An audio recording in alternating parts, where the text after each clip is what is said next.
त्या गेलो एक आणि झालं एक, यालाच म्हणतात असं. तर बघा ते कसं काय पुढे सांगतेच तुम्हाला मी. नमस्कार, श्री स्वामी समर्थ. तर बघू शकता इथं मस्त कढई तापलेली आहे आणि छानपैकी आई आज संध्याकाळच्या स्वयंपाकामध्ये मस्त अशी बटाट्याची भाजी करणार आहे.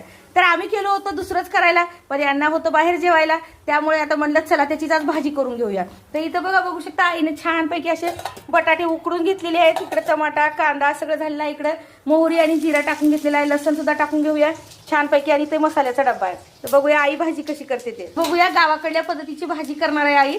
तर हे बघा पहिल्यांदा आता कांदा टाकून घेणार आहे, बारीक चिरलेला कांदा.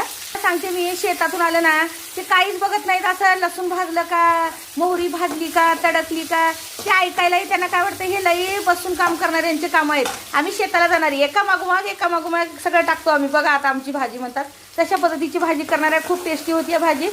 तर बघू शकता थोडंसं मीठ टाकून घेतलेलं आहे कांद्यामध्ये. आता भाजून घेऊया कांदा. शेताला जाणारे बॅचलर लोकांमध्ये काही वेगळं फरक आहे वाटतं का तुम्हाला? काहीच फरक नाही.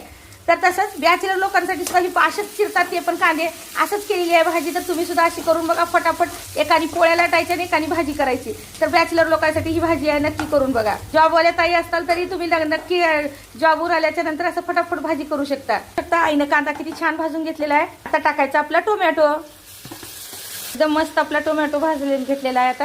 आता छान सुके मसाले टाकून घेऊया सगळे. हळदी पावडर, मिरची पावडर, मीठ, थोडीशी असली तर जिऱ्याची पावडर टाका. आलं का नाही मग कलर एकदम मस्त. आणि अशीच करतात ते बॅचलर बी भाजी. तर आपणही करूया अशी. बघा ताजं मिरची कुटलेलं आहे आमचं ह्या वर्षीचं नवीन मिरची पावडर. बघा कशी आहे. बेडकी मिरची सुद्धा घालायची गरज पडणार गेली आहे. थोडीशी कोथिंबीर टाकून घ्यायची. काही वेळापासून वाट बघत होतो ना की मेन इन्ग्रेडियंट म्हणलं तर आपला बटाटा. तर छानपैकी बटाटा असा वाफून घेतलेला आहे. तुम्हाला वाटत असेल ते बटाटा लाल कलरचा कसं काय वाटत आहे असं वेगळाच चॉकलेटी? काही नाही, वेगळंच ते शिजवलेलं आहे त्यामुळे तसं झालेलं आहे. करायला गेलो एक झालं एक, त्याच्यासाठीच म्हणले मी. तर बघा बघू शकता किती मस्त झालेली आहे आपली बटाट्याची भाजी. एकदम छान आता रेडी. हे बटाटे शिजवलेले होते त्यामुळे आपल्याला काही जास्त वेळ लागत नाही. वरून आणखी थोडीशी कोथिंबीर टाकून घेतलेली आहे. तशी तयार झालेली आहे आपली बटाट्याची भाजी. छान पोळी सोबत, भाकरीसोबत, कशासोबतही खाऊ शकता. रेडी आहे. आता थोडीशी वाफ लावून घ्यायची. रेडी झालेली आहे भाजी. मग कसं झालेली आहे ना, टाकू वाटलं तर तुम्हाला शेंगदाण्याचं कूट टाका, खूप आवड असली तर. नाहीतर आवडत नसलं तर टाकू नका, तुमच्या मनावर आहे. थोडीशी शेंगदाण्याचं कूट टाकलेलं आहे. मस्त झालेली आहे भाजी. बघू शकता एकदम मस्त अशी भाजी आणि पोळी खूप छान लागते. तुम्ही सुद्धा अशी भाजी पोळी करा आणि नक्की खा. आणि कशी झाली होती मला सांगा. अन्नपूर्णा ब्लॉगला लाईक, शेअर, सबस्क्राईब करा.